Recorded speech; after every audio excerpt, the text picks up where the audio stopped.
सवाल ये है, जो तकरीर की शुरुआत है, पहला सवाल ये है, अल्लाह ने इंसान को क्यों पैदा किया? ये आप सिर्फ मेरी तकरीर नहीं सुन रहे, आप अपने घर जाके ये सवाल खुद से करना कि अल्लाह ने आपको क्यों पैदा किया।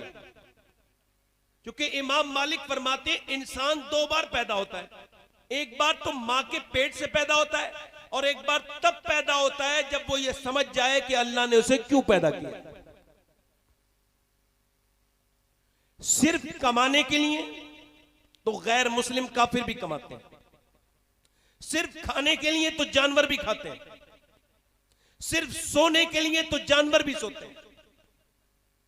आपने अपनी मोटरसाइकिल बनाई इंसान ने तो किसी काम के लिए बनाई, कार बनाई तो सफर के लिए बनाई, फ्रिज बनाया तो ठंडा पानी करने के लिए, खाना महफूज करने के लिए बनाया। इंसान ने ट्रेन बनाई सवारी के लिए बनाई, सफर के लिए बनाई। इंसान ने कार बनाई, इंसान ने प्लेन बनाया, इंसान ने रोड बनाए, इंसान ने दुनिया की सारी चीज बनाई। इंसान ने इंसान के लिए जो भी बनाया वो सब बामकसद है, उसका एक काम है। तो क्या अल्लाह ने इंसान को बेमकसद पैदा किया? इंसान को क्यों पैदा किया, ये गौर कर लो।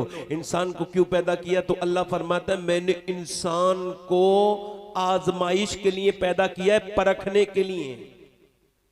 काहे के लिए बोलो? काहे के लिए बोलो? काहे के लिए? परखने के लिए, यानी तुम्हारी जांच हो सके कौन नेकी करता है। जब सुबह को आपको नींद आ रही है, तेज नींद में आप सो रहे हो, जबरदस्त किस्म की गहरी नींद है, एकदम फजर की अजान होती है। अब अजान सुनने के बाद ये पहली आजमाइश है कि आपने अपना बिस्तर छोड़ा और मस्जिद चले गए। अगर आपने नमाज के लिए घर से निकले और फजर के लिए नींद कुर्बान की तो ये पहली आजमाइश में आप कामयाब हो गए।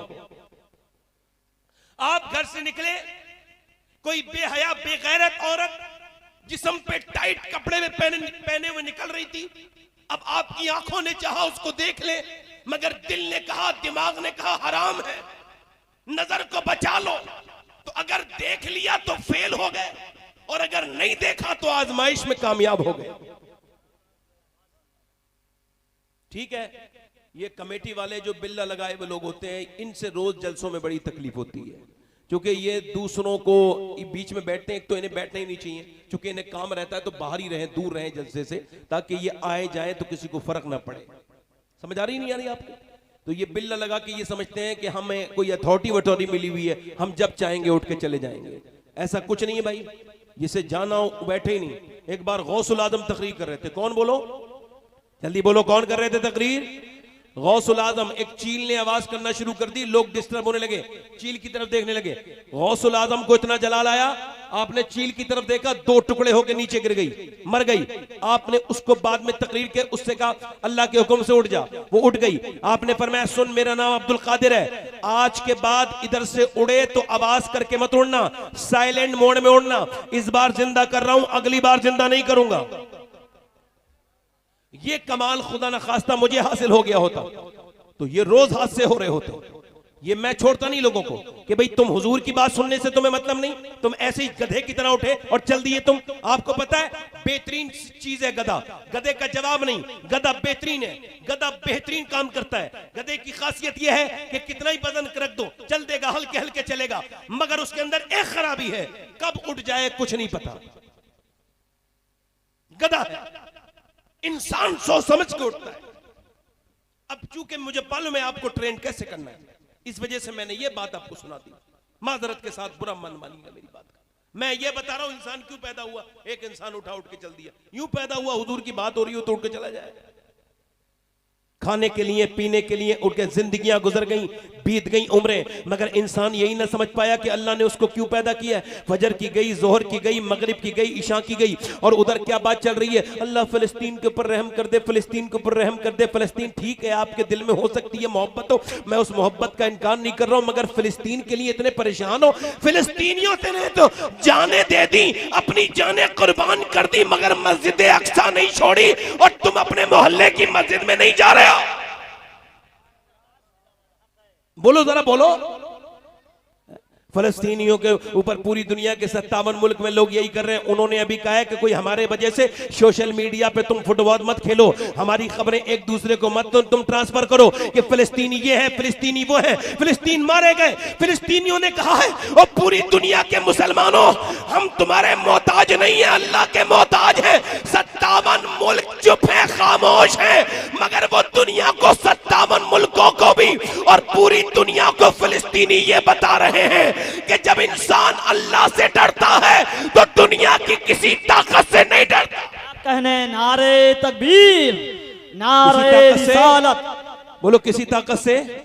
वो मर गए, उनकी लाशें उड़ गईं, उनके घर मलबे बन गए, उनके बच्चों को पानी नहीं है, 3000 से ज्यादा बच्चे मर गए, उनकी लाशें तक नहीं निकली। वो इतने मजलूम लोग हैं मगर उन्होंने मस्जिद अक्सा का साथ ना छोड़ा। अल्लाह अकबर, वो कैसा दर्द है। आज इंसान अपनी मौत के बारे में नहीं सोच रहा। आज इंसान ये कहता है कि फिलिस्तीन ये, फिलिस्तीन वो, और फिलिस्तीन की बात बाद में करना। मैं तुझसे पूछता हूँ कि ये बता, तूने इस उम्मत के लिए क्या किया है? तूने तो अपने बच्चों की शादियों में इतना जहेज लिया है और तू अपने आप को नेक बना समझता है। ये बता, मैं तुझसे पूछना चाहता हूं, मैं फिलिस्तीन के लिए परेशान होने वाले, कभी तूने पड़ोसी के ऊपर रहम किया है? कभी अपनी बहन को माफ किया है? कभी अपने भाई को माफ किया है? तू वहां के मुसलमान के बारे में सोच रहा है। तूने कभी अपनी ज़कात पूरी निकाली है? निकालता है अपनी पूरी ज़कात? बता तूने कितना सदका दिया है? बात करता है इस तरीके की। मैं आपसे अर्ज करता हूं, इंसान जिस दिन ये समझ जाएगा कि उसको अल्लाह ने क्यों पैदा किया है, वो फिर ये समझ जाएगा। याद रखो मेरे दोस्तों, हम मौत के करीब नजदीक होते चले जा रहे हैं। जितने नजदीक हम मौत के हैं, इतने किसी चीज के नजदीक नहीं है। याद रखो इस बात को। मेरे आका करीम इरशाद फरमाते, मेरे नबी पाक एक जगह अल्लाह के रसूल सफर फरमा रहे थे। इमाम गजाली ने इस हदीस को कोट किया है। हुजूर सफर पे जा रहे थे मेरे नबी पाक, और सफर पे जाने के लिए मेरे नबी पाक ने एक जगह इस्तंजा फरमाया और नबी पाक ने एक जगह फरागत हासिल की। और हुजूर को वुजू करना था, करीब में पानी था, नबी पाक को वुजू करना था। नबी ने वुजू करने से पहले मिट्टी से तयम्मुम कर लिया। तयम्मुम समझते हैं, जब पानी ना हो तो तयम्मुम। आप जरा गर्दन हिलाते रहो ताकि मुझे पता लगे आप सुन रहे हो। तयम्मुम मिट्टी से तयम्मुम किया जाता है। हज़रत अब्बास अर्ज़ करते हैं, या रसूल अल्लाह, वो सामने पानी मौजूद है 12-13 कदम दूर, और यहाँ आपने ये तयम्मुम क्यों फरमाया? हुजूर की आंखों में आंसू आए। फरमाया, मेरे चचा, मुझे वहां तक पहुंचने की उम्मीद नहीं है और मैं अल्लाह की बारगाह में बेवुजू हाजिर नहीं होना चाहता। यानी मैं जब अल्लाह की बारगाह में हाजिर हूं तो मेरा वुजू होना चाहिए। और आज उम्मत को तो देखो, नबी को तो ये भी पता है मैं कब मरूंगा, आप कब मरेंगे, मगर उम्मती को तो देखो, उसने दिन रात बदनिगाही की, गुनाह किए, मगर ये नहीं समझ रहा कि मौत आ गई। इसी हाल में, जो जिस हाल में मरेगा, क़यामत के दिन उसी हाल में उठाया जाएगा। मैं पूछता हूं आपसे, वो नौजवान जिन्होंने गंदी आंखें की हैं, गंदी तस्वीरें देखी हैं, अगर इसी हाल में उठाए गए तो क्या होगा? बता मेरे दोस्त, बता, जो जिस हाल में मरेगा उसी हाल में उठाया जाएगा। बता मेरे दोस्त, मैं तुझसे पूछता हूं, तूने कितनी तैयारी की अपनी मौत की? तू कितना डरता है अपने रब से? क्या अल्लाह ने इंसान जैसी खूबसूरत चीज को इस वजह से पैदा किया कि वो चौराहे पे बैठ के मतलब गश्ती करता रहे? अल्लाह के रसूल फरमाते हैं, मेरे नबी पाक इरशाद फरमाते हैं कि जब दिन निकलता है तो कहता है, ए इंसान, तुझको जो करना हो कर ले। ए इंसान, तुझको जो करना हो वो कर ले। आज मैं निकला हूं, आज के बाद नहीं आऊंगा। मैं आप हिसाब के दिन आऊंगा। मेरा एक एक दिन तेरा चेक किया जाएगा। आज किसी गरीब की मदद कर ले, आज के दिन को हसीन बना ले, आज कुछ सजदों में अल्लाह के सामने रो ले, आज कुछ तौबा कर ले। आज का दिन जब डूबेगा तो फिर कभी नहीं आएगा। ये तेरी सांसें तुझे मौत के नजदीक से नजदीक तर करती चली जा रही है। मौला अली फरमाते हैं, ये जो तू सांसें लेता है ये तेरी नजर में सांसें हैं, मगर मेरी नजर में मौत की तरफ बढ़ते हुए कदम है। अल्लाह के रसूल के गुलामों सुनो, मेरे नबी फरमाते हैं, जन्नत में कोई हसरत नहीं होगी जन्नतियों को। जन्नत तो आराम की जगह है, जन्नत तो अल्लाह के इनाम की जगह है। अरे जन्नत में तो हर चीज मौजूद होगी। वलकुम फीहा मा तश्तही अनफुसुकुम, जो तुम चाहोगे उसमें मौजूद होगा। मगर फरमाते हैं मेरे अल्लाह के रसूल कि कयामत के दिन भी हसरत होगी। जन्नत में जाके भी जन्नतियों को अफसोस होगा। और जन्नत में किस बात का अफसोस? जन्नत तो जन्नत है। फरमाया, जन्नत में एक अफसोस जन्नतियों को होगा, काश जो वक्त हमने फालतू खर्च किया उस वक्त में हमने अपने अल्लाह को याद कर लिया होता। काश हमने अल्लाह का जिक्र कर लिया होता, काश इस जिंदगी को जैसे बर्फ पिघलता है ना बर्फ, तो बर्फ एक आदमी जो है ना वो बर्फ बेच रहा था, अल्लाह अकबर, और वो कह रहा था मेरा बर्फ खरीद लो, खरीदने वालों अगर बर्फ नहीं बिका तो मेरी जमा की तो बात छोड़ो, मेरी फायदे की तो बात छोड़ो, जमा भी चला जाएगा, बर्फ मेरा खरीद लो। ऐसे ही इंसान की सांसें हैं, अगर ये सांसें घुल रही हैं, मौत के करीब जा रही है, मेरे दोस्त तेरा दुनिया में आना मजाक नहीं समझना, कभी सोचना दिल ज्यादा सख्त हो गया है, गौर तो कर कितना सख्त हो गया तेरा दिल कि मौत तेरे सामने जनाजे निकल के चले जा रहे हैं मगर तुझको कोई फिक्र नहीं, कोई तुझको फिक्र नहीं। एक पड़ोसी मुल्क में एक लड़के ने गाने का कंपटीशन वेरीफाई किया, यानी उसने एक मुकाबला जीता गाने का, और उसको उस गाने के मुकाबले जीतने की वजह से 1 करोड़ की कार मिली। उसके बाद दूसरा मुकाबला जीता, वो मशहूर हो गया, पूरी दुनिया में घूमा, और 19 साल की उम्र में उसने 2 घर खरीदे, उसने डॉलर में पैसा कमाया, एक घर एक शहर में, दूसरा घर दूसरे शहर में, नौकर चाकर पैसा शोहरत सब। मगर 19 साल की उम्र में शादी हुई और 22 साल की उम्र में पता चला वो गाते गाते गिर गया, बेहोश हो गया। तो उसका जब चेकअप हुआ पता चला दोनों गुर्दे खराब हो गए। गुर्दे खराब हुए तो अब डायलिसिस होने लगा। डायलिसिस क्या होता है? एक मशीन निकालती है, एक मशीन निकालती है खून, और खून फिर वो जो गुर्दे काम करते हैं वही मशीन, यानी 1 हफ्ते में 1 मरतबा मशीन से खून निकाला जाता है बाहर को। और हर महीने ये औरत के हो जाए गुर्दे खराब या मर्द के, दोनों के साथ यही होता है। 1 हफ्ते में 20-25 हजार रुपए लगते हैं। कितना सख्त होता है, बड़ा दर्द होता है, इंसान को बड़ी तकलीफ होती है कि जब उसका खून सारा निकाल के फिर अंदर डाला जाता है। गुर्दों की नेमत कितनी बड़ी है, कभी आपने सोचा, कभी 2 रकत नमाज पढ़ी, अल्लाह तेरा शुक्र है मेरे गुर्दे ठीक है, गुर्दों में कोई बीमारी नहीं, कभी 2 रकत नमाज पढ़ के रोए, कभी अल्लाह का शुक्र अदा किया? मेरे दोस्त कभी नहीं किया होगा, तुम्हें याद भी नहीं होगा कि तुमने कभी गुर्दों की अहमियत को समझा है। उसके गुर्दों का उसके गुर्दे धुलने लगे और उस पर होने लगा, उसका वो जो है डायलिसिस होने लगा, और 20-25 हजार रुपए महीने में उसके 3 बार होता है, अब 4 बार होता है, 5 बार होने लगा। एक मकान बिका, दूसरा बिका, उसके भाई ने उसे अपना गुर्दा दे दिया मगर बचा नहीं, फिर भी मौत के करीब चला गया। कल तक जो लोगों के पैसों के फोन नहीं उठाता था, कल तक जिसके पास बेशुमार दौलत थी, आज उसका सब कुछ बिक गया और वो भीख मांगता है। कोई भीख मांगने देने के लिए तैयार नहीं। कभी अपनी दौलत पे गुरूर मत करना, कभी अपने मर्तबे पे गुरूर मत करना, कभी अपने इल्म पर गुरूर मत करना, कभी अपने अमल पे गुरूर मत करना। अल्लाह ने आज तक किसी फिरौन को नहीं छोड़ा, कोई फिरौन नहीं बचा, ना नमरूद को छोड़ा, ना फिरौन को छोड़ा, ना उस जमाने का कोई फिरौन बचा है, ना इस जमाने का कोई फिरौन बचेगा। जो दुनिया में जुल्म करता है खत्म होकर रहेगा। जब वक्त अपना मिजाज बदलेगा तो वक्त छोड़ेगा नहीं। मौत उसके करीब आ गई, उसका चेहरा काला हो गया, उसका चेहरा बेकार हो गया, मरने के करीब रोने लगा। किसी ने कहा रोता क्यों है, रोता क्यों है? कहने लगा मैं इस वजह से रो रहा हूं कि अल्लाह ने मुझे बड़ी नेमतें दी थी मगर आवाज का मैंने गलत फायदा उठाया। मैंने गाने गाए, मैंने लोगों को राजी किया, आज मेरी तबीयत बिगड़ी तो दुनिया ने मुझे छोड़ दिया। मेरे बच्चे यतीम होने वाले हैं, मेरी बीवी बेवा होने वाली है। मैं सोच रहा हूं दुनिया की तारीफ की तो दुनिया वालों ने छोड़ दिया। अगर इतने गाने गाने के बजाय मैंने मदीने वाले की नाते पढ़ी होती तो मेरा ये हाल नहीं होता। नारे तकबीर, नारे रिसालत, जिक्रे गौसे आजम।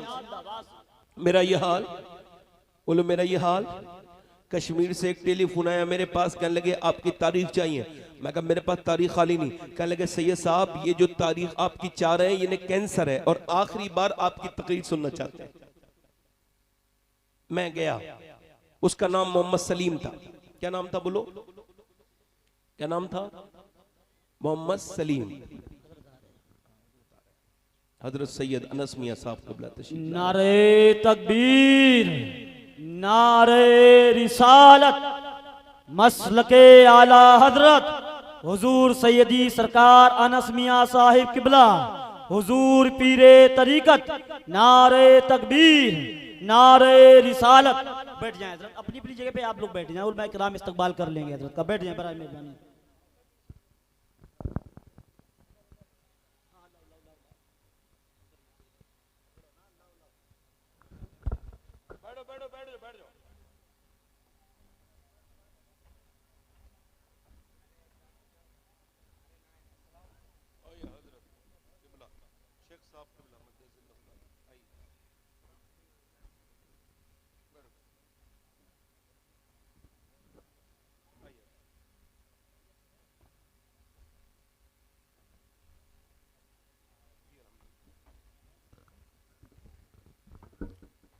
सैयद अनस मियां साहब क़िबला तशरीफ ले आए और हजरत का अब फैज़ भी जारी हो गया बिलग्राम का, हुजूर दावत सुगरा का, और ये बरकत वाले शख्सियत आपके सामने तशरीफ फरमाए। हजरत का ये हजरत ये बिलग्राम शरीफ के बड़ी अहम और बड़ी मसरूफ़ और मकबूल शख्सियत, और अपने बुजुर्गों की अमानत, अपने बुजुर्गों का अक्स मखदूमा कायनात सैयदा फातिमा ज़हरा का फैज़ान लेके आए हैं। अल्लाह हजरत की उम्र में बरकत अता करे। मैं जो बात अर्ज कर रहा था उसको आगे बढ़ाऊं। दिल लग रहा है? कितने लोगों का दिल लग रहा है? जरा हाथ उठा के बताए कितने लोग माशाअल्लाह दिल लग रहा है। मैं अर्ज कर रहा था आपसे, तो उन्होंने मुझे कश्मीर में बुलाया, मैं गया तो उनका नाम मोहम्मद सलीम, उनका इंतकाल हो गया अब तो। मैंने पूछा क्या हाल है? कहने लगे अल्लाह का शुक्र है। मैं कहा मैंने सुना है कि आपको कैंसर है। कहने लगा सुना नहीं है, मुझे लिखा पड़ा कैंसर है। मैं कहा कैंसर है, फिर शुक्र किस बात का? कहने लगे कैंसर का ही शुक्र है। क्या मतलब? कहने लगे कितने लोग अचानक मर जाते हैं, कितने लोगों को अचानक एक्सीडेंट हो जाता है, अटैक से मर जाते हैं, कितनी बीमारी से मर जाते हैं, कितनी की तबीयतें बिगड़ जाती हैं, कितनों के हालात खराब हो जाते हैं। मगर अल्लाह का मेरे ऊपर फजल व करम है कि मुझे डॉक्टर ने 2 महीने पहले बता दिया कि मैं मरने वाला हूं। तो अब मैं चूंकि गुनहगार बहुत हूं तो अल्लाह के सामने तौबा करता हूं और रोता हूं। कहता है मैंने बगैर कैंसर के भी सजदे किए थे, मगर जो कैंसर के बाद सजदे का मजा है वो मैंने देखा। जब मैं अब ये समझने वाला हूं कि मैं मरने ही वाला हूं तो मैं खूब रोता हूं, कहता हूं मालिक मुझे माफ कर देना, जिंदगी भर गुनाह किए हैं। हो सकता है 2 महीने के बाद, 2.5 महीने के बाद कब्र में पहुंचूं। मेरे नबी फरमाते हैं जब बंदे को दफन करने के बाद पब्लिक लौटती है और जब लौटते हैं लोग तो वो मुर्दा चीख मारता है और कहता है मुझे अंधेरे में छोड़ के कहां चले गए। वो चीख अगर दुनिया वाले सुन लें तो उसे दफनाने वाले सुन लें तो वो अपने बच्चों को छोड़ दें, वो जंगलों में निकल जाएं। वो कहता है कहां छोड़ के चले मुझे, मैं तो उजालों का शौकीन था, मुझे कहां छोड़ के चले। ये मेरे ऊपर क्या तख्ते लगा दिए गए, ये मेरे ऊपर कैसी मिट्टी डाल दी गई, और कोई ऐसा नहीं बचता जो मिट्टी नहीं डालता। वहां सगा भाई भी मिट्टी डाल रहा है, वहां बाप भी मिट्टी डाल रहा है, वहां बच्चे भी मिट्टी डाल रहे हैं। सबसे मिट्टी अल्लाह ने पड़वाई है और वो दुनिया को ये दिखा रहा है कि तुमने जिनके लिए अल्लाह को छोड़ा था ये तुम पे मिट्टी डाल के चले गए। अब बताओ तुम, अब ये तुम्हें सब तुम्हें अल्लाह के हवाले छोड़ के गए हैं और ये सब तुम पे मिट्टी डाल के चले गए। अब तो मुझे बताओ जब बंदा कब्र में जाएगा तो वो कहेगा मैं कहां आ गया, हाय मैं कहां आ गया। फरिश्ते कहेंगे तेरा रब कौन है, वो कहेगा हाय मैं कहां आ गया, मेरी बीबी कहां है, मेरे बच्चे कहां हैं, मेरे घर वाले कहां हैं, ये कौन सी जगह है, हाय ये कैसा अंधेरा है। मेरे नबी फरमाते दुनिया की सबसे खतरनाक जगह मेरी नजर में कब्र है, कब्र सबसे खतरनाक जगह है, हाय मैं कहां आ गया। अफसोस तो यह है कि जो तकरीर कर रहा है वो भी चीख मारेगा, मरने के बाद जो सुन रहे हैं वो भी मरेंगे। अफसोस तो इस बात पर है कि न तकरीर बंद करने वाले को दर्द इसका पैदा हुआ, न उसको शऊर इस बात का, न तकरीर सुनने वालों को शऊर इस बात का कि वहां ना बीबी होगी ना वहां बच्चे होंगे। वहां अब बीबी को पुकार रहा है, बीबी नहीं है, वहां बच्चे नहीं है। एक यहाँ पर जुमला पेश करता हूं, याद रखो जो कब्र के ऊपर रहने वाले लोग हैं उनको दिल में मत रखो, क्योंकि जो दिल में होंगे वो कब्र में याद आएंगे। तो दिल में उसे रखो जो कब्र में होगा। तो बीबी वहां नहीं है, बच्चे वहां नहीं है, ना बीबी है ना बच्चे हैं, कब्र में कौन होगा। मेरा इमाम बरेली से बोला कब्र में लहराएंगे ताज चश्मे नूर के, जलवा फरमा होगी जब तलत रसूल। कहने नारे तकबीर, नारे रिसालत, मसलके आला हजरत, जिक्रे गौसे आजम, जलवा फरमा होगी जब तलात रसूलुल्लाह की जोर से बोलो। यानी ये जिंदगी जो है ना, ये जिंदगी ना ऐश ऐशरत के लिए, ना खाने के लिए, ना इंस्टाग्राम के लिए, ना फेसबुक के लिए, ना यूट्यूब के लिए। ये जिंदगी जो आपने चौराहे पे बैठ के गालियां देने के लिए नहीं है, ये चौराहे पे बैठ के ये लूडो खेलने के लिए नहीं है। ओ नौजवानों अपनी जिंदगी बर्बाद ना करो। मेरे दोस्तों, मेरे छोटे भाइयों, ये पबजी में बर्बाद मत हो जाओ, लूडो में बर्बाद मत हो जाओ। अल्लाह ने तुम्हें गेम खेलने के लिए पैदा नहीं किया है। तुम्हारी जिंदगी जिंदगी बहुत बेशकीमत है। अपनी जवानी में अपने रब के सामने रोना शुरू करो। जवानी के सजदे जिसे मिल गए उस पर तो अल्लाह ने करम कर दिया। अल्लाह ने तुमको यूट्यूब के लिए पैदा नहीं किया, इंस्टाग्राम के लिए पैदा नहीं किया। अल्लाह ने तुमको किसी फालतू किसी दुनियादारी के लिए पैदा नहीं किया। अल्लाह ने तुमको दुनिया की चीजें देखने के लिए पैदा नहीं किया, बल्कि बरेली से आवाज आ रही है मेरे ताजुश शरिया की जिंदगी ये नहीं है सभी के लिए, जिंदगी है नबी की नबी के लिए, यानी ये जिंदगी नबी के लिए है। ये तो पोते ने कहा, मगर आज से 125 साल पहले दादा ने तो पोते से बड़ी बात कही। पोता पोता है और दादा दादा है। मेरा इमाम कहता है जमीनो जमा तुम्हारे लिए, चुनीनो चुना तुम्हारे लिए, मकीनो मकान तुम्हारे लिए, बने दो जहां तुम्हारे लिए, हम आए यहां तुम्हारे लिए, उठे भी वहां तुम्हारे लिए।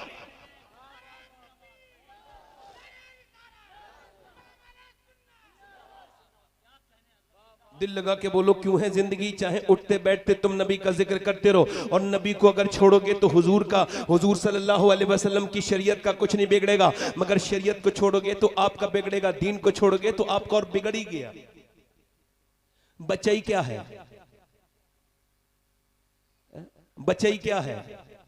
मुसलमानों की लड़कियां, मुसलमानों के लड़के दोनों देखो, खड़े होकर पेशाब करने वाले लड़के, ये इनकी माओं से पूछ लो, ये जितने खड़े होकर पेशाब करते हैं ये सब जब पेट में थे तो फिल्में देखी थी कि नहीं देखी थी? इन सब से पूछ लो, कसम दे के पूछ लेना। जिनके बच्चे ये गाने सुन रहे हैं, नाच रहे हैं, ये शादियों में जो नाचते हैं लड़के, बताओ ये क्या बुरा काम कर रहे हैं? ये मेरी जबान गंदी करूं मैं ये बात बता के? कैसे गंदे नाचते हैं, माज़अल्लाह कितने गंदे लोगों की तरह नाचते हैं ये। तो ये जितने नाच रहे हैं इनकी माओं से पूछो कि जब पेट में थे तो फिल्में देखी थी कि नहीं देखी? फला की लड़की भाग गई, फला की लड़की ने नाक कटा दी। लड़की नाक कटाने वाली होती? लड़की तो इज्जत बढ़ाने वाली होती है। लड़की तो माँ बाप के जनाजे की रौनक है। जिस माँ के बाप के लड़कियां नहीं उसका तो जनाजा भी ऐसे ही सुनसान होता है।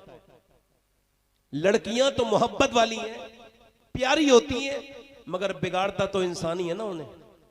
घर का माहौल बिगाड़ता है, घर की सोसाइटी बिगाड़ती है। समझ आया कि नहीं मेरी बात? कौन बिगाड़ती है बोलो? घर की सोसाइटी बिगड़ रही, घर का माहौल बिगाड़ेगा। ये आपको बता रहा हूं, ये जितने लड़के, ये बात ध्यान से सुनना, ये जब बच्चे पागल कौन होते हैं, पागल यानी बच्चे दिमाग से पागल कौन होते हैं, इस पर रिसर्च हुआ और ये तकरीबन 27 साल हार्वर्ड ने रिसर्च किया कि बच्चे पैदा माँ के पेट से कैसे पागल होते हैं। तो उन्होंने कहा 80% बच्चे ये जो माँ के पेट से पगले पैदा होते हैं ये वो होते हैं जब ये पेट में थे तो इनके बाप ने इनकी माँ को मारा और वो मार रहा था जालिम अपनी बीबी को, उसको खबर नहीं कि ये प्रेग्नेंट है, बच्चा पेट में है, तो बच्चे के दिमाग पे असर हो गया। बोलो जरा गौर करो आप, ये मारा तो अपनी बीबी को, असर हो गया बच्चे पर। अब आपसे मैं ये पूछना चाहता हूं कि इन जाहिलों को बताओ कि बीबी को मानने वालों को, तुमने अपना किया धरा है, ये तुमने अपने बच्चे पे जुल्म कर दिया। औरत से डॉक्टर ये कहता है प्रेगनेंसी में, प्रेग्नेंट मूवमेंट में, वो ये कहता है डॉक्टर उससे हालत हमल में कि ऐसा करो तुम, ये है ना वो तुमसे मैं कह रहा हूं, वो डॉक्टर कहता है कि टेंशन मत लेना, फ्री माइंड होके रहना, जितनी फ्री माइंड रहोगी इतना ताकतवर बच्चा होगा। माँ अगर बीमार होती है तो बच्चा भी बीमार पैदा होता है, माँ अगर मजबूत होती है तो बच्चा भी मजबूत पैदा होता है। डॉक्टर कहता है कि माँ के पेट से असर शुरू हो जाता है, पहले महीने से लिख देता है ये खाना है ये नहीं खाना है। कहता है अगर तुम ये चाहती हो कि बच्चा तुम्हारा ताकतवर बने तो ऐसा करना कि ज्यादा आयरन की चीजें खाना, यानी ज्यादा अमरूद खाना, ज्यादा तुम जो है वो ज्यादा तुम ज्यादा बादाम खाना। अगर तुम ये चाहती हो बच्चे के अंदर ताकत बढ़े, सेब खाना, तुम ज्यादा विटामिन डी के लिए अमरूद खाना, विटामिन सी के लिए संतरा खाना। अगर तुम अगर बच्चे को ताकतवर बनाना चाहती हो, खजूर खाना। अब मुझे बताओ कि माँ खजूर खाए, अल्लाह की बनाई भी खजूर खाए, माँ संतरा खाए, सेब खाए, अनार खाए, तो बच्चे पे असर हो जाए, तो क्या माँ अल्लाह का कुरान पढ़ेगी तो बच्चे पे असर नहीं होगा? जिंदाबाद जिंदाबाद, बेशक बोलो तो सही, बहुत अच्छे भाई, बहुत अच्छे, जिंदाबाद। होगा कि नहीं होगा? सर जल्दी बोलो, होगा कि नहीं होगा? होगा। इधर देखो, होगा कि नहीं होगा? अच्छा बच्चा इधर देखो, तवज्जो करो, मेरी तरफ गौर करो। अब वो बच्ची जो है ना, लड़की फलां की भाग गई, फलां की। अच्छा लड़की भागी नहीं है, प्लानिंग पहले से हुई है। पहले बाप बेगैरत हुआ, पहले भाई बेगैरत हुआ, बेशरम हुआ, दयूस हुआ, बेहिस हुआ, बेगैरत। घर में बड़ी सी टीवी ला के रख दी। अब वो टीवी में गंदी तस्वीरें आ रही हैं, वाहियात चीजें आ रही हैं। अब वो उसके अंदर माज़अल्लाह गंदी बातें आ रही हैं, बहुत बुरी बुरी बातें आती हैं उसके अंदर। अब उसको बाप भी देख रहा है, बहन भी देख रही है, माँ भी देख रही है, सब देख रहे हैं। अब वो उसकी बहन बेटी देख रही है, बड़ी हो गई 10-12 साल की, कि अम्मी बड़ी दिल की कमजोर है। जैसे हीरो हीरोइन मिलते नहीं ना तो रोने लगती है, अम्मी बड़ी दिल की कमजोर है, ये आफत जान। अच्छा ये फिर रोती है, फिर जब हीरो हीरोइन मिल जाते हैं ना तो ये बड़ी खुश हो जाती है। ये कैसे खुश होती है? ये सोचती है भाई मेरा तो काम ठीक हो गया। अब वो जो हीरो हीरोइन दौड़ के भाग के उन्होंने शादी कर ली, अम्मी खुश हो गई। यही ड्रामा देखते देखते जवान हुई। जब हीरो हीरोइन मिलते नहीं तो अम्मी रोती थी, और जब हीरो हीरोइन भाग जाते थे तो अम्मी खुश हो जाती थी। उसने सोचा ये भागना अच्छी बात है। वो 20-22 साल की हुई, भाग गई। अब वो कह रही है मेरी नाक कट गई। अरे नाक तो बाद में कटी है, पहले तेरी शर्म, पहले तो तेरी शर्म खत्म हुई थी। अरे बेगैरत, तू जितना टीवी के सामने रोई, अगर इतना अपने अल्लाह के सामने बेटी के साथ लेके रोई होती तो तेरी बेटी नाक ना कटाती, तेरा सर फख्र से बुलंद कर, तेरा सर फख्र से, जल्दी बोलो, सर फख्र से बुलंद कर दी। मगर रास्ते खुद ही तबाही के निकाले हमने। फलां की बीबी भाग गई, फलां की ये भाग गई, ये सब बातें आ रही हैं माज़अल्लाह। क्यों भागी? क्योंकि तुमने अपने घर में गैर मर्दों को घुसाया। अरे वो पुताई जो करता है, अरे उसको, वो तो पुताई वाला है। अच्छा वो इंसान नहीं है?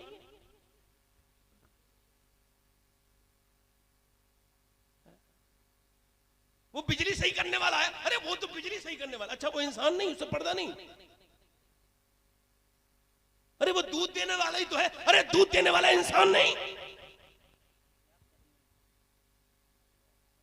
सबके सामने अपनी बीवी को खोल के सामने रख दिया, दोस्तों को लेके आया, बोला ये मेरी बीवी है, इसके हाथ की बिरयानी खा के बताओ कैसी लग रही है। तो ये पूछना बेगैरत के बीवी कैसी लग रही है, यही पूछ ले सीधा सीधा। जब फिर बाद में बर्बादी होगी तो रोएगा। आफत तूने खुद ही। अरे साहब मुझे अपनी बेटी पर, बीवी पे भरोसा है, तो ये बता तेरी बेटी और तेरी बीवी क्या नबी की बेटी और नबी की बीवी से ज्यादा भरोसे के लायक है? बोलो तो सही, कुछ बोलो तो सही, बोलो भाई। शरीयत ये हुक्म देती है, सुन लो, फुकाहा ने लिखा है कि जब मर्द की गैर मौजूदगी में औरत के यहाँ कोई आए और वो पूछे तुम्हारा आदमी है, तो एक तो बेहतर यही है कि जवान आदमी जवान औरत को सलाम ना करे, और जो आके पूछे आपके शौहर हैं, तो वो ये ना कहे जी नहीं है, कहां से आए हैं आप, मैं बता दूंगी बताइए, ये सब ना कहे। शरीयत इसको मना करती है। फुकाहा कहते हैं वो आवाज अपनी बदले, जनाना आवाज नहीं मर्दाना आवाज कर ले। पूछे तुम्हारे शौहर हैं, तो ये कहे मुझे नहीं पता है कि नहीं, मतलब आवाज बदले। वो कहे कब आएंगे, तो फिर आवाज और बिगाड़ के कहे मुझे नहीं पता कब आएंगे। आएगा कभी, अरे आएगा फिर कभी गैर मौजूदगी में, मैं नहीं जा रहा भाई, क्यों आ रहा है, उसकी भी बड़ी खतरनाक है। अब वो कह रही है नहीं हंसने की बात नहीं, ये शरीयत की बात है, ये कोई समझने वाली बात है। अब वो जैसे ही आया है वो कह रहे आपके शौहर हैं? जी जी अभी तो नहीं है, आप तशरीफ रखिए, आइए बैठिए अंदर, बताइए ठंडा पिएंगे या गरम? अब तो वो दोनों ही पिएगा भाई, ठंडा भी पिएगा गरम भी पिएगा। अब तो उसको इन्विटेशन दे दिया ना आपने, खुद ही बर्बादी के तरीके निकाले। मेरी अम्मी आयशा, आपकी अम्मी आयशा, जरा जोर से बोलो सुभान अल्लाह। नबी की बीबी आयशा, वो सिद्दीक की बेटी सिद्दीका, वो आयशा सिद्दीका जिसके बिस्तर पे मेरे नबी को वही आती है, वो आयशा सिद्दीका कि जिसकी पाकी का बयान अल्लाह ने कुरान में किया। बोलो तो यार, जिसका बाप सिद्दीक अकबर, बोलो तो सही यार इधर वाले। अब वो कुरान पढ़ रही हैं, और ये जो नात पढ़ने वाली है, मिलाद पढ़ने वाली औरतें हैं, ये जो आजकल माज़अल्लाह ये नाते पढ़ रही हैं, मर्दों की आवाज जारी है इनकी, ये सुन ले, कुरान पढ़ रही है। क्या पढ़ रही है, क्या पढ़ रही है बोलो?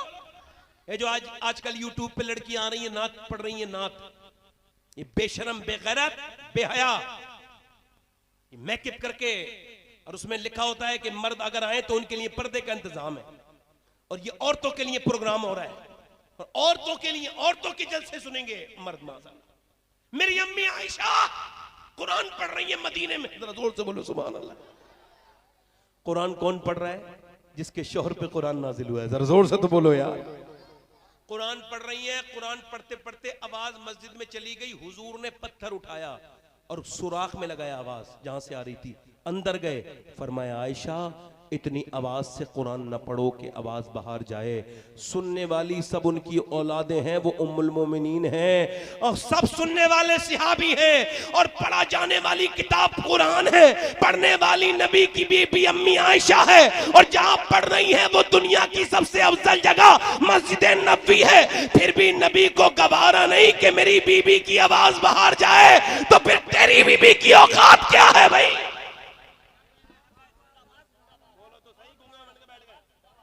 बोलो तो सही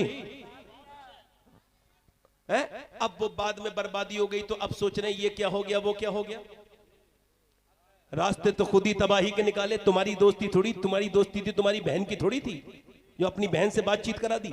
तुम्हारी दोस्ती थी तुम्हारी। दुनिया छोटी है, मुख्तसर है, क्यों उसको शैतान की तरफ राग़िब कर रहे हो? क्यों औरतों को तो ज्यादातर औरतों को वो मीठी मीठी बातें करेगा गैर मर्द, उसकी बातों में आ जाएगी मेरी बहनों नहीं। और मेरे भाइयों तुम ही, अल्लाह ने औरतों को छठी हिस्स दी है। जैसे ही कोई मर्द इनसे बात करता है गलत तरीके से, इन्हें एकदम पता चल जाता है, एकदम अल्लाह की तरफ से। मैं आपसे अर्ज करता हूं, मैं अपनी बहनों से अर्ज करता हूं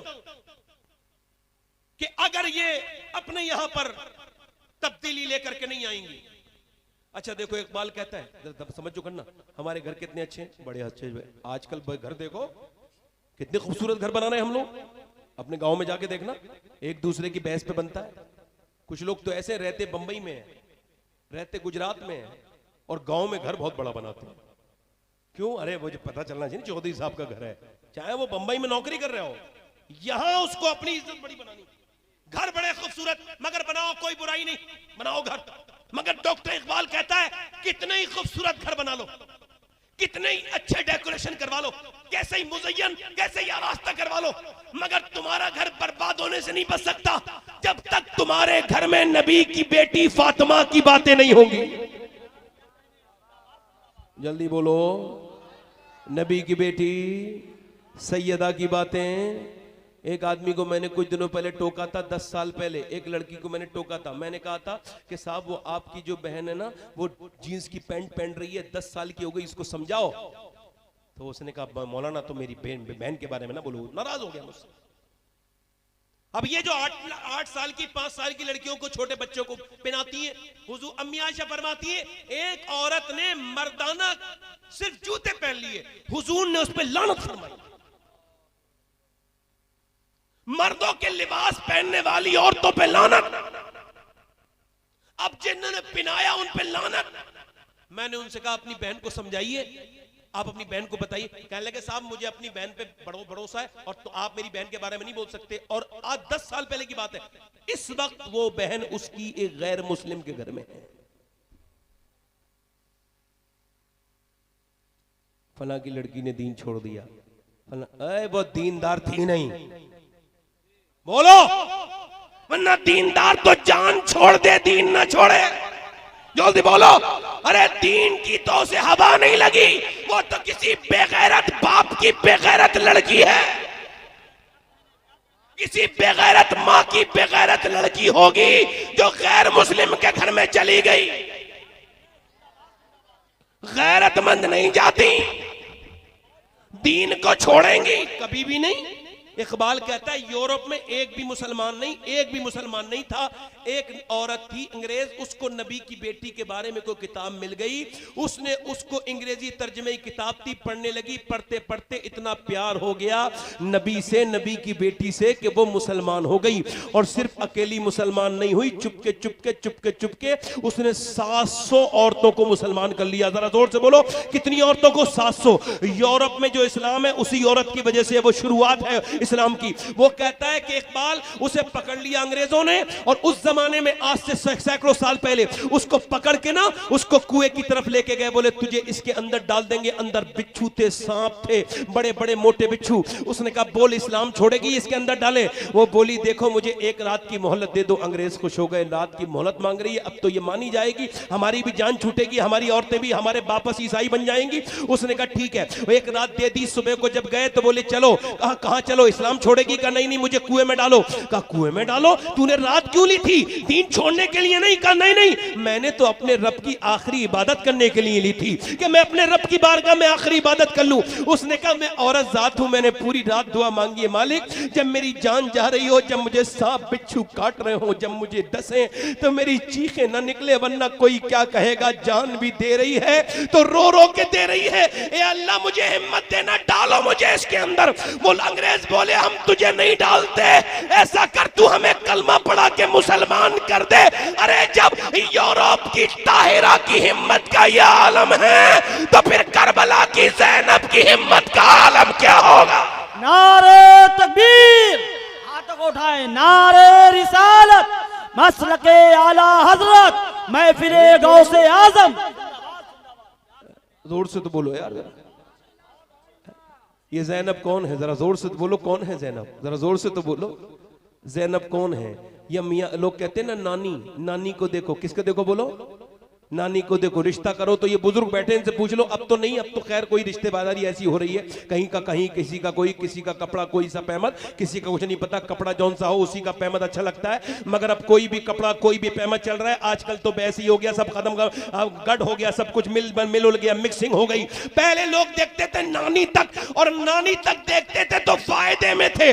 उसकी वजह यह है इस्लाम भी नानी दिखाता है, फिर नवासी दिखाता है। पहले इस्लाम ने मक्के में खदीजा नानी दिखाई है, फिर करबला में नवासी ज़ैनब दिखाई है। बोलो तो सही यार, दिल लगा के तो बोलो। औरतों को इज्जत किसने दी? बोलो नबी ने दी कि नहीं दी? बोलो तो सही यार, दी कि नहीं? औरतों को इज्जत किसने दी? और इतनी दी कि कितनी किसी ने नहीं दी।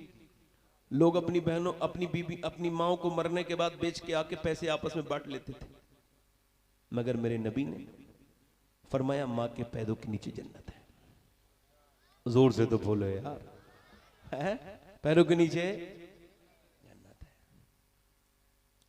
माओ की इज्जत बढ़ाई, बीबियों की इज्जत बढ़ाई। आज भी कुछ लोग बीबियों से अपनी लड़ते हैं, उन्हें पता ही नहीं नबी कौन है। बीबी पे जुल्म करते हैं, झगड़े करते हैं। कुछ लोग बीबी को सीधे करने के चक्कर में खुद सीधे हो गए, मगर बीबियां सीधी नहीं हुई। हुजूर फरमाते हैं टेढ़ी पसली से बनी है, टूट जाएगी। ये मारने तोड़ने वालों को बताओ ये सब ठीक नहीं, ये जाहिलाना तरीका है। बड़ी सस्ती है औरत, इसको अकल नहीं। तुमको बड़ी सस्ती नौकरानी मिल गई, तुमको अपनी बीबी की बिल्कुल भी नहीं दिखती उसकी कोई कुर्बानी। उसने अपने बाप को छोड़ा, मां को छोड़ा। हुजूर ने फरमाया जब बीबी से झगड़ा होना शुरू हो जाए तो उसकी बुराइयां भूल जाओ, अच्छाइयां याद करो। अब उसकी अच्छाई क्या है? पहली अच्छाई है बाप छोड़ा, मां छोड़ा, अपना देश छोड़ा, परदेश आई, तेरे घर में आई, तेरे बच्चों को पालती है, तेरे घर में तेरी खिदमत करती है, तेरे कपड़े धोती है, तेरे बच्चों को दूध पिलाती है, तेरे बगैर तेरा घर रखाती है, इतनी फ्री की सब कुछ तुझे तेरे लिए करती है, इतनी कम, इतनी सस्ती तुझे मिल गई, मगर फिर भी तू उस पर जुल्म करता है। अगर एक दो बात गुस्से में कह रही है तो सुन ले, एक बार तू भी माफी मांग ले। नहीं, झगड़ा हो गया ना तो फिर तो पूरे गांव को इकट्ठा करेगा। मियां बीबी के रिश्ते तभी ठीक हैं जब वो आपस में बात कर लेते हैं, ये को मजाक नहीं कर रहा हूं। जब वो आपस में सुलझा लें, इससे अच्छा कोई काम, बोले इससे अच्छा कोई काम किसी तीसरे को ना मैके वाले को पता चले ना ससुराल वाले को, और पता चलेगी तो बात बिगड़ेगी। किसी को मत बताओ। मियां बीबी का रिश्ता इतना बेहतरीन रिश्ता कोई है ही नहीं कि कितने भी खतरनाक हालत में हो 10 मिनट में ठीक हो सकता है। भाई कितने मिनट में, कितने भी बेकार हालत में हो मियां बीबी का रिश्ता, बस मियां को थोड़ी सी अक्लमंदी से काम लेना है। अब कुछ लोग क्या करते हैं, झगड़े हो गए, अरे तमाम उड़ा दिया है, मैं छोड़ूंगा नहीं। बाद में फिर वही होता है, सुलह हुई, आओ बैठो, ये काम जो बाद में किया है बेवकूफ पहले ही कर लेता। कमरे में ना मांग लेता बीवी से माफी, चल मेरी गलती हो गई, इज्जत भी नहीं जाती, अंदर कमरा बंद है, कोई देख थोड़ी रहे, उससे कहता सॉरी मेरी गलती हो गई, कोई मसला नहीं है, मान जाती ठीक है कोई मसला नहीं, अरे कोई इसमें बुराई है? अरे रूठ जाना ये अम्मी आयशा सिद्दीका की सुन्नत है और उनको मना लेना ये मेरे मुस्तफा की सुन्नत है, इसमें बुराई कौन सी है मियां?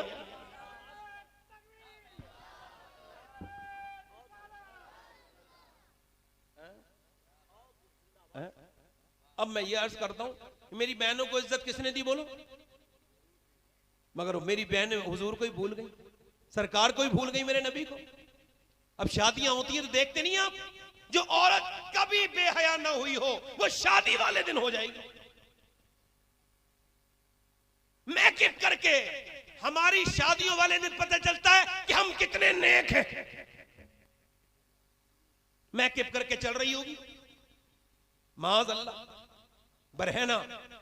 अब देखो ये मर्द की नमाज है, अल्लाहु अकबर, ये नमाज, और औरत की नमाज, औरत की नमाज यहां से शुरू, अल्लाह, बस मर्द की नमाज अल्लाहु अकबर, औरत की नमाज ये।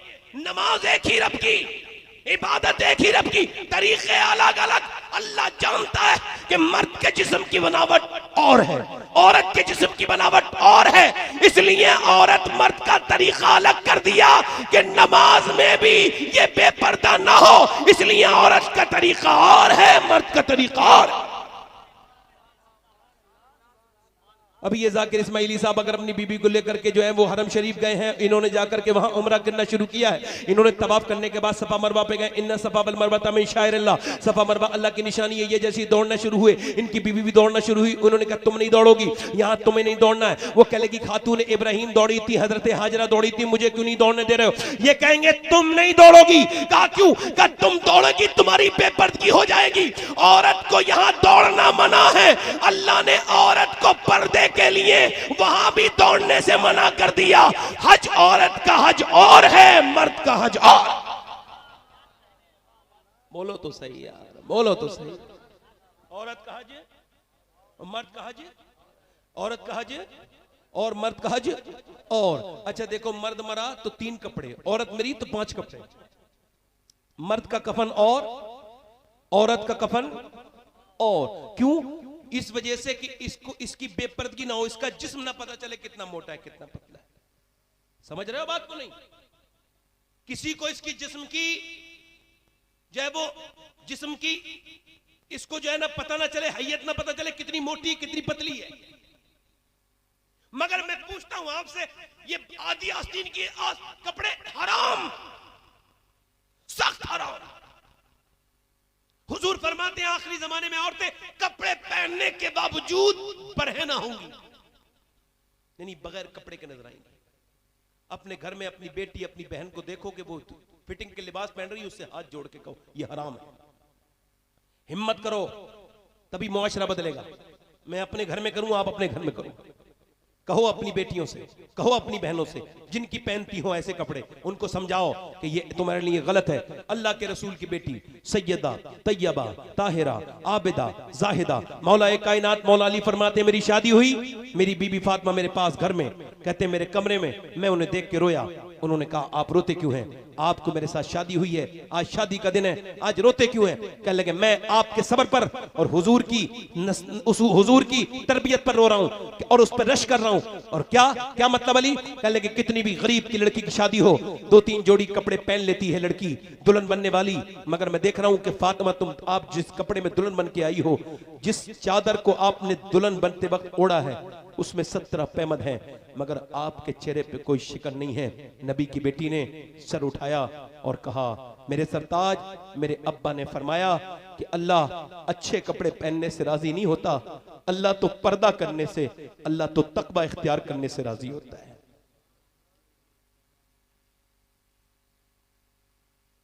नबी ने अपनी बेटी को रुखसत किया 17 पैमद की चादर के साथ। हजरत अली कह रहे हैं एक दिन मस्जिद नबी शरीफ में हुजूर ने फरमाया बताओ खैरुन निसा कौन है, बेहतरीन औरत कौन है? एक सियाबी ने कहा जो नमाज पढ़े वो बेहतरीन औरत। फरमाया आपने सच कहा, मगर मेरी मुराद को नहीं पहुंचे। एक सहाबी ने कहा जो पर्दा करे वो बेहतरीन औरत। फरमाया तो आपने सच कहा मगर मेरी मुराद को नहीं पहुंचे। एक सहाबी ने अर्ज किया रसूलुल्लाह ये। हज़रत अली कहते हैं मेरे भी दिमाग में ऐसी बातें थी, मैंने कोई जवाब नहीं दिया।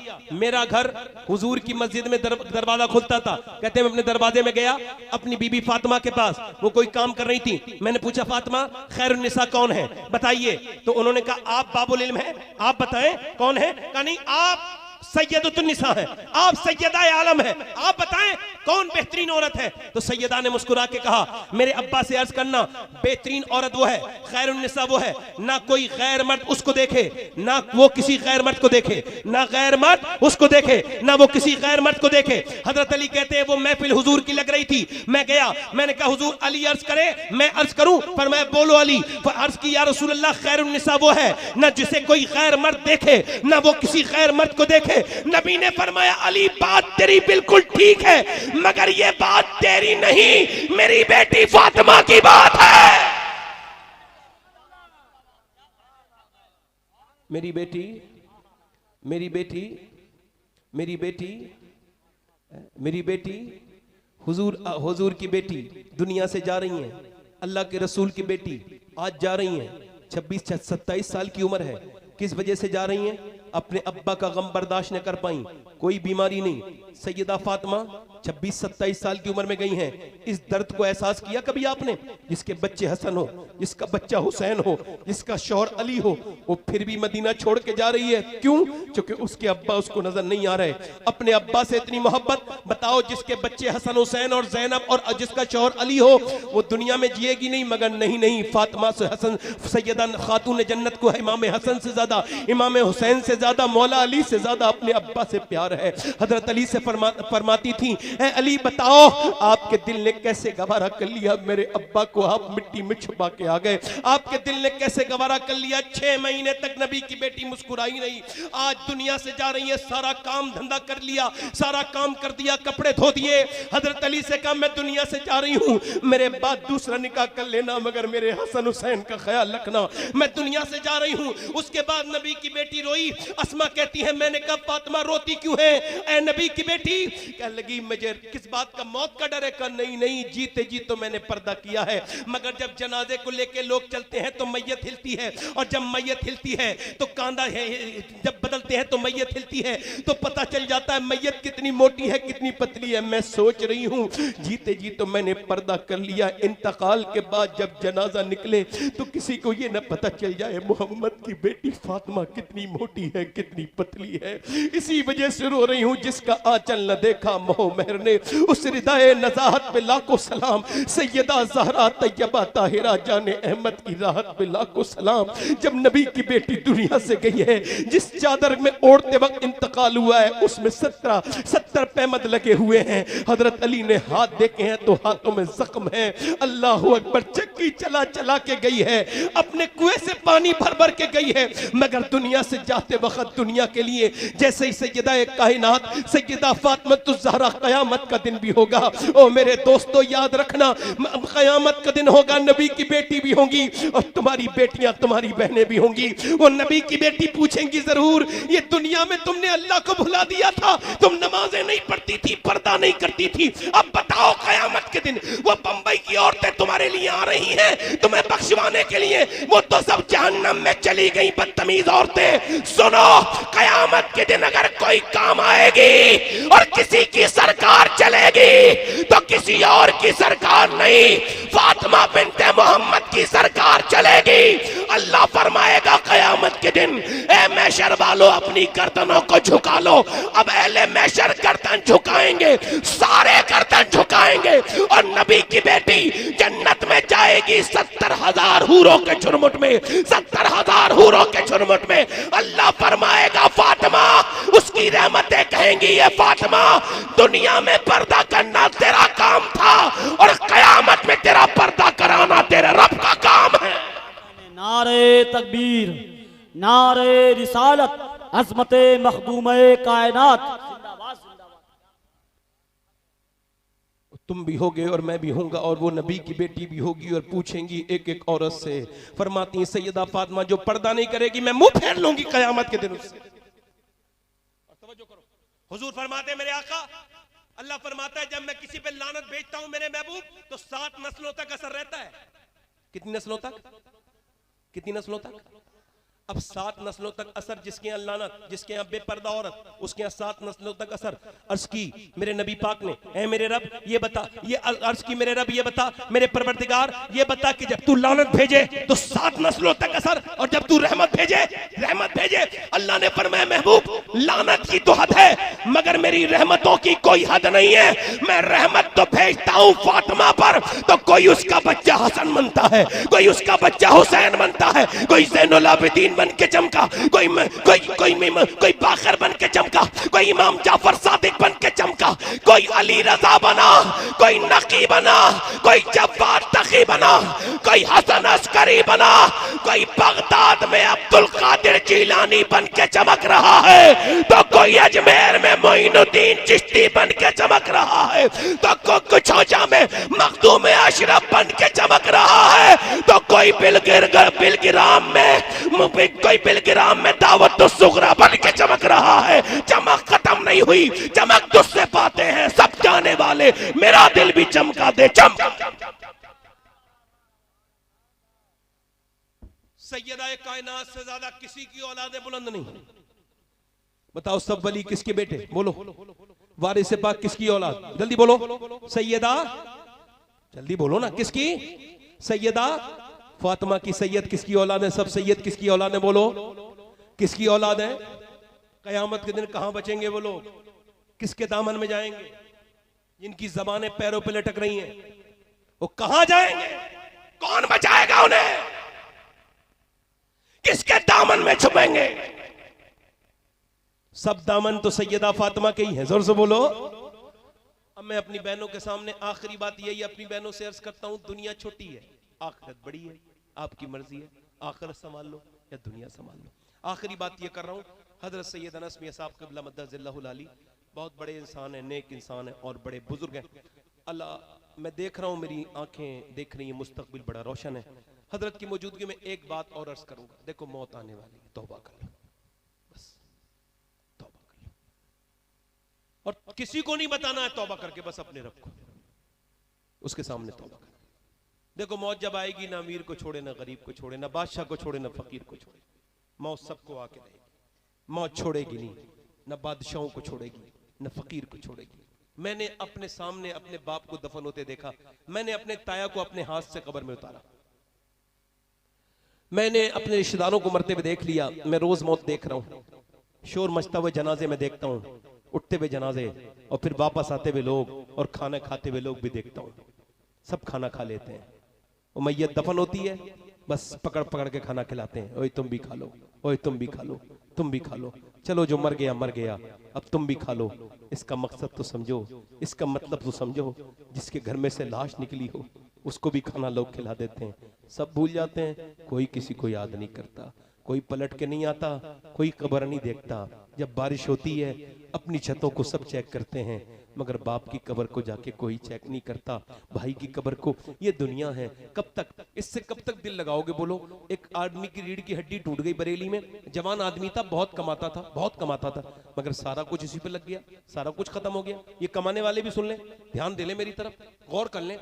अब जब उसकी रीढ़ की हड्डी टूट गई तो अब कोई बीमारी उसे ऐसी लग गई, वो ठीक ही नहीं हुआ। 2.5 साल के बाद उसके बाप ने कहा अपनी बीवी को तलाक दे दे। वो जिंदा आदमी ने तलाक दी, उसके छोटे भाई के साथ शादी करवाई। अब वो जीते जी नहीं मर गया होगा, उससे बात हुई तो वो यही कहता था, यार मैं कल तक कमाता था तो सबका प्यारा था, आज मेरी बीबी मेरे छोटे भाई के निकाह में आ गई, यानी जीते जी मर गया। ये दुनिया है मेरे दोस्त, इससे दिल ना लगा। दुनिया ने बड़े बड़ों को अपने फंदे में लेके मार दिया। तू अपनी आंखें खोल ले मेरे भाई, खोल ले मेरे अजीज, खोल ले मेरे दोस्त, मेरे भाई। ना ना ना, किस दुनिया में लगा हुआ है? ना अमीर को छोड़े, ना गरीब को छोड़े, ना बादशाह को छोड़े, ना फकीर को छोड़े। मैं तकरीर करने वाला मैं भी मर जाऊंगा, आप सुनने वाले आप भी मर जाएंगे, ये बुलाने वाले ये भी मर जाएंगे। आज से 30-35 साल के बाद यहाँ कोई और जनरेशन रह रही होगी, आप और मैं नहीं होंगे। ये दुनिया बदलती चली जा रही है, इसका तरीका यही है। आज मेरी बात को समझ लो। मेरे नबी फरमाते हैं, मेरे आका फरमाते हैं, अगर मरते वक्त इंसान के गले की ताकत न छीन ली जाए तो फिर इंसान ऐसा चीखे, ऐसा चिल्लाए, मौत के वक्त ऐसी दहाड़े मारे कि उसके रोने से लोग अपने बच्चों को छोड़ दें, जानवर चढ़ना छोड़ दें। हजरत सैयदना मूसा अलैहिस्सलाम की रूह अल्लाह की बारगाह में हाजिर हुई। अल्लाह ने पूछा, ए मूसा, जब तेरी रूह निकलती थी कितनी तकलीफ हुई थी, बता। मूसा कलीमुल्लाह है, अर्ज करते हैं, मालिक जैसे जिंदा जिंदा बकरे की कस्साब ने खाल उतार ली। जिंदा जिंदा बकरे। ईसा अपनी माँ की कब्र पे गए, मरियम मेरी माँ, मैं तुझे जिंदा करना चाहता हूँ, मैं अब जिंदा कर देता हूँ, मुर्दों को बता मेरी माँ। यार इस रास्ते से सबको गुजरना है, बड़ा दिल वो करता है। मैंने बड़ी मौतें देख ली करीब में, मैंने डेंगू से मरने वाली भी देख ली और मैंने कोरोना से मरने वाले भी देख लिए। किस वक्त किसकी मौत आ जाए कुछ नहीं पता। कोई तौबा कर लो, ये दुनिया छोड़ देती है, ये रिश्ता नहीं रखती किसी से, बहुत दिनों तक ना ना ना भूल जाती है। तुम देख लो 50,000 भी एक साथ मरे होंगे, कोई फर्क नहीं, 10-15 दिन के बाद सब नॉर्मल, सब अपनी अपनी जगह पर। किसकी वजह से लगे हो, किस दुनिया में लगे हो। हजरत सैयदना उमर फारूक आजम, उमर बिन खत्ताब, ओहो मेरे बाद नबी होता, पर मैं हुजूर ने मेरे बाद नबी होता तो उमर होता। हजरत उमर फारूक आजम रदी अल्लाह तआला के जब मारा गया, चाकू फट गया, पूरा पेट फट गया, आंतें फट गईं, उसमें से दूध पिया तो बाहर निकल गया। दूध बाहर निकला तो ऐसे ही हजरत उमर फारूक आजम रदी अल्लाह तआला ने अपने बेटे से कहा, मेरा सर जमीन पर रख दे, मौत मेरे करीब है, नहीं रख, ओए सर जमीन पर रख दे अब्दुल्ला। सर जमीन पर रख दिया। सर जमीन पे जब रखा, उमर फारूक आजम ने अपनी नाक रगड़ी अल्लाह के सामने, कहने लगे, मालिक लोग कहते हैं उमर ये है उमर वो है, मगर उमर तो तेरी बार का मोहताज है, तेरी बारगाह का मोहताज है। अगर तूने उमर को ना बख्शा तो उमर बर्बाद हो जाएगा, बर्बाद हो जाएगा, उमर बर्बाद हो जाएगा। हाँ वो दोस्तों, हजरत उस्मान गनी कई बार जन्नत खरीदी उन्होंने हुजूर से, कई बार। और एक बार गुजर के जा रहे थे, गड्ढा देख लिया, गड्ढा बेहोश होकर गिर गए। क्या हुआ अमीरुल मोमिनीन? कहने लगे गड्ढे को देखा तो कब्र याद आ गई। हम तो कब्र देख के कब्र याद नहीं कर रहे, कैसे दिल हैं हमारे।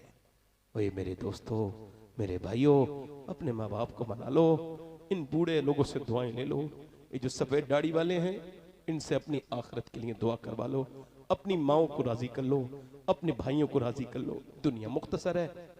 एक औरत हजरत मूसा अलैहिस्सलाम के जमाने में एक आदमी के पास आई, कहने लगी मुझे कुछ दे दे पैसे, कुछ खाने को, मेरे बच्चे भूखे हैं। उसने कहा मैं रात औरतों का शौकीन हूँ, तू बड़ी पसंद है मुझे, रात गुजार दे मेरे पास, तुझे दे दूंगा। उसने कहा मैं अपने इज्जत बेचने नहीं आई हूँ। वो चली गई, फिर आई, कहने लगी बच्चा मेरा बेहोश हो गया, कुछ तो दे दे, मैं रात को आ जाऊंगी तेरे पास, तेरी मर्जी पूरी कर दूंगी, फिलहाल मेरे बच्चे भूखे दे दे। उसने कुछ दे दिया। रात को आई, ये उसके करीब गया ना जिना करने के इरादे से, हाथ पकड़ने लगा ना तो वो कांपने लगी। उसने कहा क्यों कांपती है, पैसे नहीं मिले तुझे? कहा पैसे तो मिले हैं मगर सब कुछ पैसे नहीं होते, मेरे बच्चे भूखे ना होते तो कभी नहीं आती। कहा डर किससे रही है? कहा अल्लाह से डर रही हूं, जब मैं सजदा करती हूँ तब भी अल्लाह देखता है, और जब मैं तुझे आज अपना जिना कर रही हूँ तब भी अल्लाह देख रहा है। मैं यही कह रही हूं मालिक, अगर ममता से परेशान ना होती, बच्चे भूखे ना होते, मां ना होती, तो कभी अपना जिस्म न बेचती, रब माफ कर देना। ऐसी फूट के रोई, उलमा ने लिखा है ऐसी रोई कि उसके आंसुओं से उसका दिल धुल गया। बोला जब मैं तुझे अपनी बहन बनाता हूं, तूने मेरी आंखें खोल दी, जा चली जा।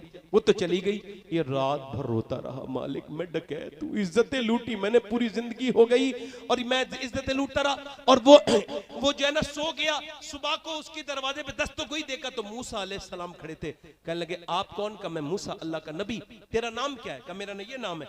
अल्लाह ने तुझे सलाम कहा है। कहले मुझे? कहा का मूसा मैं तो बड़ा गुनहगार हूं, इज्जतें लूटने वाला हूं, बड़ी जिंदगी गुनाह करते हो गई। कहने लगे मूसा कुछ तूने कोई नेकी की है? कहा एक औरत को छोड़ दिया रात, और उसके बाद रोया भी हूं, बहुत रोया हूं। तो मूसा बोले तुझे खुशखबरी हो, अल्लाह फरमाता है पूरी दुनिया के गुनाह कर ले मगर सिर्फ इतना रो ले कि तेरा आंसू तेरी आंख से टपक ढलक के तेरे गाल तक आ जाए, ए बंदे मैं तेरे सारे गुनाह माफ करता। एक बार रो ले, कोई बात नहीं, गुनाह हो गए तो तौबा कर ले मेरे भाई, अल्लाह माफ कर देगा। उसके सामने सिलेंडर कर दे, उसके सामने कहे मालिक मैं भागा हुआ मुजरिम हूं, मुझे माफ कर दे, अल्लाह माफ कर देगा। हाथ उठा के बताओ कितने लोग हुजूर के नाम पे गर्दन कटा दोगे? एक दूसरे की तरफ ना देखो, बस हाथ उठा के बताओ, नीचे हाथ करो। जो हुजूर के नाम पे गर्दन कटा सकता है कुछ भी कर सकता है। एक दूसरे की तरफ ना देखना, मुस्कुराना नहीं और बात ना करना आपस में, बस ये आपसे गुजारिश है। जो गर्दन कटा सकता है वो हाथ उठा के बताए, नीचे हाथ कीजिए। गर्दन कटाने वाले कुछ भी कर सकते हैं, तो कितने लोग ऐसे हैं जो गर्दन भी कटा देंगे और आज से हुजूर के नाम पे पूरी दाढ़ी भी रखा लेंगे। इस महफिल में जरा खड़े हो जाए, आ जाओ इधर, आ जाओ इधर, आ जाओ आ जाओ। जो पूरी दाढ़ी रखाए वो इस महफिल में उठ के आए। आओ हिम्मत बढ़ाओ मेरे भाई, दीन का काम यही है। आओ, हर नबी की दाढ़ी, हर वली की दाढ़ी, हर नबी रसूल की दाढ़ी। आ जाओ, 3 हो गए। दाढ़ी रखाने वाला कोई आशिक रसूल हो तो आए। देखो हंसो मत, एक दूसरे तरफ मुस्कुराओ मत। मैं सबको देख रहा हूं, एक एक आदमी को देख रहा हूं, चाहे तहमद ऊपर उठाओ या नीचे, मुझे सब पता है।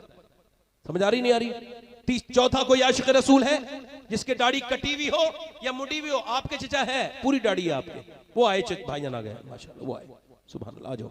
ये जिनके लिए दाढ़ी मुड़ा रहे हो ना, ये कब्र की बाहर के लोग हैं, और जिसकी सुन्नत दाढ़ी है वो कब्र के अंदर तशरीफ लाएंगे। ये 4 हो गए, 4 हो गए माशाल्लाह, मुबारक। हजरत अभी सर पे हाथ रखेंगे आपके। 5वां आशिक रसूल है कोई? जरा हार लाओ, हार हजरत के हाथ से पिनवाऊंगा, अभी रुक जाओ जरा। 5वां कोई आशिक रसूल है जिसके छोटी दाढ़ी हो? दाढ़ी कटाना मुड़ाना एक बराबर है, एक मुश्त, ये वाजिब है हर मुसलमान पर। कोई आशिक रसूल है? 5वां आशिक रसूल जो महफिल रसूल में खड़ा हो जाए अपने नबी के लिए। आओ जल्दी आओ, देर ना करो, जल्दी जल्दी आ जाओ। सुभान अल्लाह बोलो जरा, सुभान अल्लाह। कोई दाढ़ी रखा के गुनाह करता है ना, फर्क देखो फर्क। कोई दाढ़ी रखा के गुनाह करता है ना? आपने कभी दाढ़ी मुंडवाई है भाई? कटवाई है? हाँ तो बस अब आज कराना मत। सुनो मेरी तरफ, दाढ़ी रखा के गुनाह करता है ना, तो बंदा कहता है यार तू दाढ़ी रखा गुनाह कर रहा है। अब आदमी रखाता ही नहीं दाढ़ी।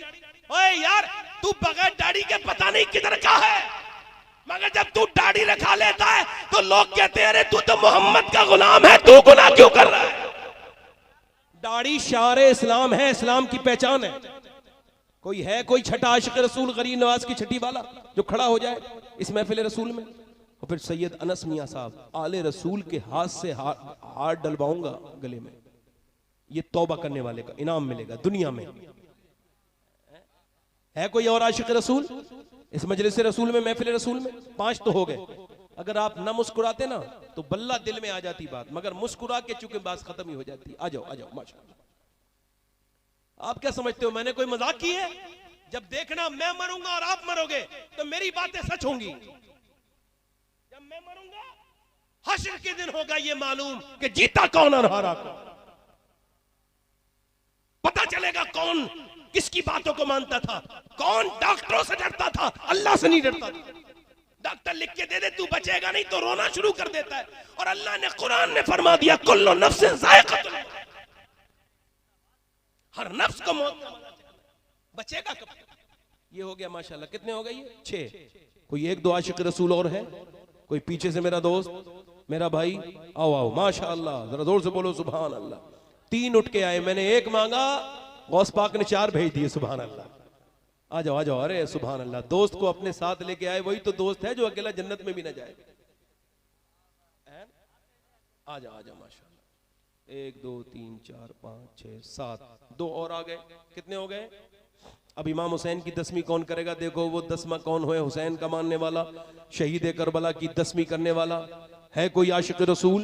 एक कोई और आशिक रसूल इस महफिल रसूल में मोहब्बत के साथ खड़ा हो जाए? कोई दीवाना और कोई है? इधर पीछे ना देखो आप ना, कोई है और? मैं एक बार और कहता हूं, मुझे जरा सफर करना है जल्दी से। एक कोई आशिक रसूल और है? कोई दीवाना सरकार गौसुल आजम का, शेख अब्दुल कादिर जिलानी का, इमाम हुसैन का दीवाना? कोई 10वां आशिक रसूल है? कोई 10वां है? कोई पीछे से आगे से? कोई नौजवान? मेरे दोस्त, मैंने एक दाढ़ी वाला इतना मालदार देखा है कि वो कई गांव खरीद सकता है अकेला, बंबई में रहता है। उसका दूसरा भाई भी दाढ़ी वाला, और दोनों बिल्डर है, और दोनों मौला अली के आशिक हैं, और दोनों के दाढ़ियां। उन्होंने ये दुनिया को ये बताया कि दाढ़ियां तरक्की की वजह बनती हैं, तरक्की में माने नहीं बनती, तरक्की को रोक। ये जितने दाढ़ी मुंडे हैं इनको क्या पता कि ये ऐसी सुन्नत है कि जिसका मेरे हुजूर की चेहरे को देखने के लिए जिब्राइल जमीन पे आया करते थे। एक कोई आशिक रसूल और हो तो आ जाए, मैं देर एक बार कर रहा हूं। एक कोई आशिक रसूल और? माशाल्लाह आ गए। आ जाओ आ जाओ, आ जाने दो भाई, आप इधर ही आ रहे हो? अच्छा ठीक। कहां जा रहे हो भाई? अच्छा ठीक। एक कोई आशिक रसूल और है? मैं फिर कह रहा हूं, ए हंसने वालों, मैं तुम्हें देख रहा हूं, तुम जो ये इस महफिल की बेहुरमती कर रहे हो ना, सब देख रहा हूं मैं। आपको क्या लगता है मैं देख नहीं रहा हूं? मैं भी देख रहा हूं, मेरा अल्लाह भी देख रहा है, उसका रसूल भी देख रहा है। हाँ, रहने मत हंसो, बता रहा हूं, मत लो पंगे ऐसे लोगों से जिनकी जबान पे हर वक्त अल्लाह का जिक्र रहता है, न लो पंगे। हाँ, मैं तकरीर करता हूं तो मेरी आई साइड मल्टीप्लाई हो जाती है। तकरीर करता हूं, सबको देख रहा होता हूं, एक आदमी के पीछे भी बैठे अगर कोई आदमी ऐसे हाथ भी उठाता है मैं देख लेता हूं। मगर माशाल्लाह ये इस वजह से नहीं, कोई मेरी कोई करामत नहीं, मेरी आंखें तेज हैं, अल्लाह का शुक्र है। अल्लाह इधर आ जाओ, मेरे साथ वादा करो इंशाअल्लाह हजरत की मौजूदगी में, आज से वादा करते हैं, न कभी दाढ़ी कटेगी न मुड़ेगी, आले रसूल के हाथ पे इंशाअल्लाह। हजरत के हाथ से जरा ये हाथ पहले दस्तबोसी करो, हाथ चूमो पहले, उसके बाद ये गले में हाथ डलवा दो। माशाअल्लाह, जरा जोर से बोलो आप सुभान अल्लाह, सारे लोग बोलो सुभान अल्लाह। कितने लोग तैयार हुए हुजूर की सुन्नत के लिए? बोलो 9 लोग, जरा जोर से बोलो सुभान अल्लाह।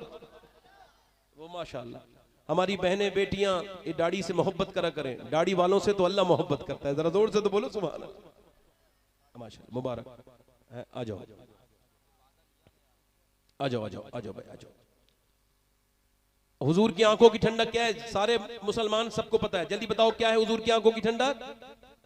दोनों हाथ उठा के बोलो इंशाअल्लाह। इरादा करते नमाज पढ़ेंगे आज से, वादा नहीं इरादा, आज से पढ़ेंगे नमाज इंशाअल्लाह, नमाज पढ़ेंगे, जोर से बोले इंशाअल्लाह।